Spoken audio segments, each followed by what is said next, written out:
আর এবার বীরভূমের এই মোড়ানোয়ে ছবি দেখাবো, যেখানে সাংগঠনিক বৈঠক চলছিল আর সেই বৈঠক চলাকালীন তৃণমূল সাংসদের সামনেই বচসা এবং হাতাহাতির ছবি। ঝামেলায় জড়ালো তৃণমূলের দুই গোষ্ঠী।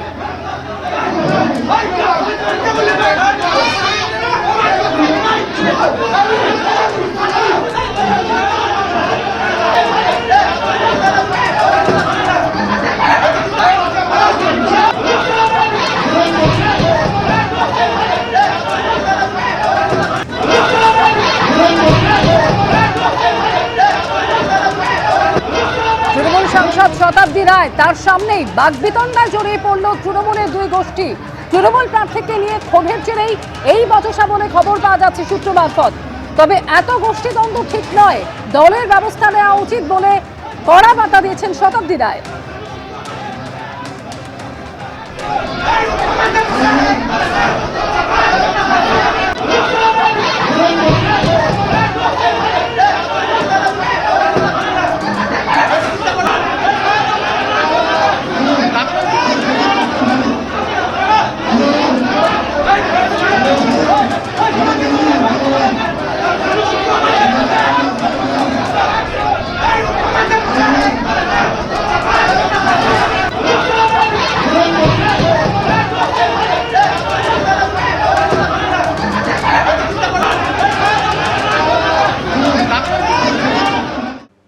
পেশায় আইনজীবী হলেও তার কি কোনো রাজনৈতিক দলের সঙ্গে যোগ রয়েছে? মোথাবাড়ি কাণ্ডে ধৃত মোফাক্কারুল ইসলামকে নিয়ে শুরু হয়েছে তরজা। এক্স হ্যান্ডেলে ভিডিওটি পোস্ট করে এবং ছবি প্রকাশ করে বিজেপির দাবি ধৃতের সঙ্গে যোগ রয়েছে তৃণমূলের। মমতা বন্দ্যোপাধ্যায় দায় ঠেলেছেন মিমের ঘাড়ে। 2021 সালের বিধানসভা নির্বাচনে দাঁড়ালেও বর্তমানে আমাদের দলে সক্রিয় নন, দাবি মিমের। মোফাক্কারুল ইসলাম পেশায় আইনজীবী। মালদায় বিচারকদের উপর হামলার ঘটনায় তাকে গ্রেফতার করেছে সিআইডি। কিন্তু এই মোফাক্কারুল ইসলাম কে? কোন রাজনৈতিক দলের সঙ্গে তার যোগ রয়েছে? কে তার পিছনে? কারা তার প্রশ্রয়দাতা? বিজেপি বাংলা থেকে সব সরিয়ে দিয়েছে, দিয়ে মালদায় দাঙ্গা করেছে। মোফাক্কারুল মূলত ইটাহারের বাসিন্দা এবং সেই ইটাহার থেকে তৃণমূল কংগ্রেসের বিধায়ক এবং তৃণমূল কংগ্রেসের মাইনরিটি মোর্চার প্রেসিডেন্ট সেই ইটাহারেই বাড়ি। এবং এই জন্য ভালো করে তদন্ত করে দেখা উচিত যে মোফাক্কারুল আদপে কার হয়ে কাজ করছিল। 2021 বিধানসভা ভোটে ইটাহার থেকে আসাদুদ্দিন ওয়েসির মিমের হয়ে ভোটে লড়েছিলেন ধৃত মোফাক্কারুল ইসলাম। তাই মোথাবাড়ির ঘটনায় ঘুরিয়ে বিজেপির সঙ্গে মিমের আঁতাতের অভিযোগ করেছেন মমতা বন্দ্যোপাধ্যায়।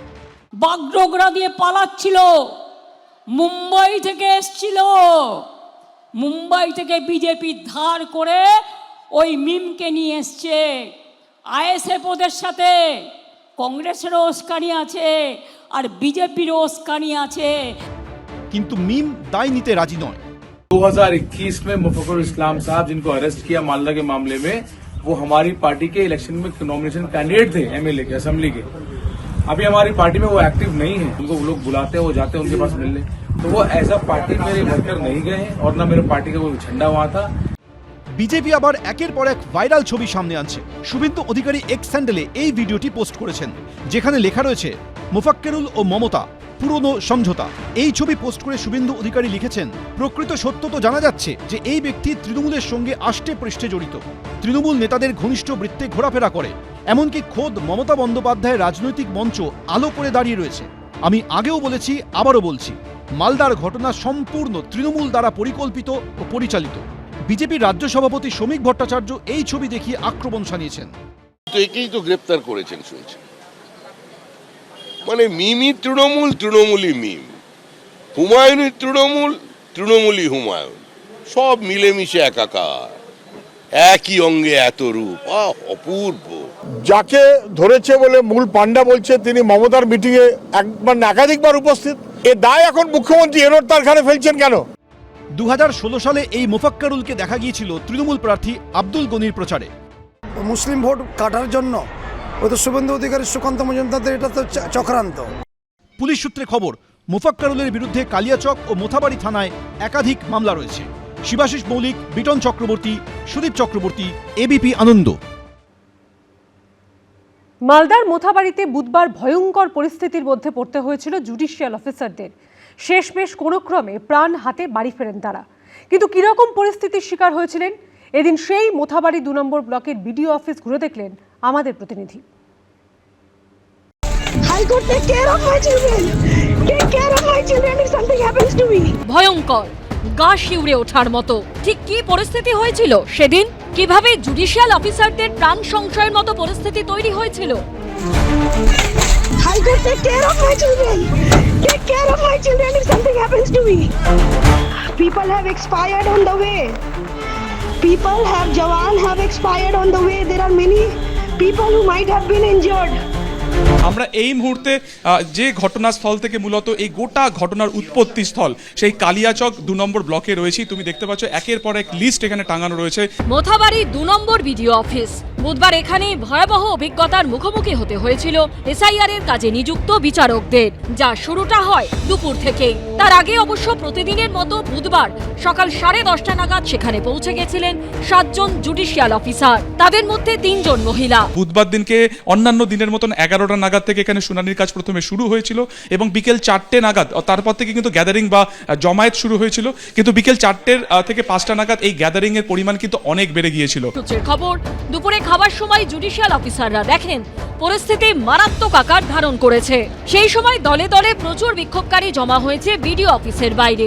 জুডিশিয়াল অফিসারদের তখন আর কোনো বেরোনোর উপায় ছিল না। সূত্রের খবর, জুডিশিয়াল অফিসারদের দেখেই কোলাপসেবল গেট আটকে বসে পড়েন বিক্ষোভকারীরা, যাতে কোনো মতেই জুডিশিয়াল অফিসাররা বেরোতে না পারেন। আমি একবার দেখানোর চেষ্টা করবো, এই হচ্ছে কোলাপসেবল গেট। যখন 5টা নাগাদ এই 7 জন বিচারক যখন তারা বেরোনোর চেষ্টা করেন, সেই সময় কিন্তু এই যে জায়গা রয়েছে এখানে তারা যারা বিক্ষোভকারীরা ছিলেন তারা কিন্তু সেখানে বসে পড়েন এবং তারপরে যেটা হয় যে বাইরে থেকে একাধিক একেবারে জিনিসপত্র এনে এই জায়গাটাতে ডাই করে দেওয়া হয় যাতে কেউ না বেরোতে পারেন এবং বাইরে থেকে কোলাপসেবল গেট আটকে দেওয়া হয়। পরিস্থিতি হাতের বাইরে চলে যেতে পারে এই আশঙ্কায় বিডিও অফিসের দোতলায় চলে যান জুডিশিয়াল অফিসাররা। এই দোতলাতেই 7 জন বিচারক তারা ছিলেন এবং সেখানে দীর্ঘক্ষণ তারা কিন্তু আটকে ছিলেন। এই ঘরগুলোতে কিন্তু মূলত কাজ হচ্ছিল এসআইআর প্রক্রিয়ার, অর্থাৎ যেখানে শুনানি পর্ব চলছিল দীর্ঘ 1 মাস ধরে। এখানে একটি এই যে রুমটি রয়েছে এই রুমের ভেতরেও মূলত এই শুনানি প্রক্রিয়া চলছিল। এই হচ্ছে কনফারেন্স রুম। কনফারেন্স রুমের ভেতরে লেখা রয়েছে জাজ। এরপর সন্ধে হতেই অফিস থেকে বেরোনোর গেটের সামনে ষাঁড় দিয়ে বসে পড়েন মহিলারা। ভোটার তালিকায় নাম ঢোকাতেই হবে বলে আজব দাবি করতে থাকেন তারা। মালদায় যে ঘটনাটা ঘটেছে এটা সত্যি চমকে দেওয়ার মতো। ইউনিয়ন লিস্ট, স্টেট লিস্ট এবং কনকারেন্ট লিস্ট আছে। কার কি দায়িত্ব সংবিধানে কিন্তু বলা আছে। সবসময় কিন্তু ল অ্যান্ড অর্ডার কিন্তু স্টেটের দায়িত্ব। এরপর সময় যত এগিয়েছে ততই পরিস্থিতি খারাপ হয়েছে। শেষে পুলিশ সুপার বাহিনী নিয়ে যান, তারপর জুডিশিয়াল অফিসারদের উদ্ধার করা হয়। এখানেই তারা 11টা থেকে 12টা নাগাদ তারা কার্যত মানে একেবারে বদ্ধ অবস্থাতে ছিলেন এবং 11টার কিছু পরে জেলার এসপি বিশাল কেন্দ্রীয় বাহিনীর ফোর্স নিয়ে তারা আসেন এবং এখান থেকে মূলত কর্ডন করে ফের এই সিঁড়ি থেকে তারা নিচের দিকে যান, অর্থাৎ সেখানে যে কোলাপসেবল গেট বা যেখানে তোমাকে তালিকা ঝোলানো অবস্থাতে দেখালাম সেখান থেকে তারা বেরোনোর চেষ্টা করেন এবং তারা বেরিয়েও যান। কিন্তু বেরোনোর পরের পরিস্থিতি ছিল আরো ভয়ঙ্কর। এরপরে বিপত্তি বাধে হচ্ছে ঠিক এই যে ব্লক অফিস রয়েছে সেই ব্লক অফিস থেকে তারা যখন আমলিতলার দিকে যায়, অর্থাৎ 700 থেকে 800 মিটার যায়, সেই সময় কিন্তু সেখানে বাঁশের ব্যারিকেড দিয়ে তাদের গাড়িটাকে আটকানোর চেষ্টা হয় এবং সেখানে প্রথমে তাদের গাড়ি আটকানোর চেষ্টা হলে তারা কিন্তু সেখান থেকে ফোর্সফুলি সেখান থেকে গাড়ি নিয়ে তারা বেরিয়ে যান। এরপরে যেটা হয় যে তাদের গাড়িকে উদ্দেশ্য করে, সেই কনভয়ের গাড়ি উদ্দেশ্য করে কিন্তু ইট বৃষ্টি করা হয়।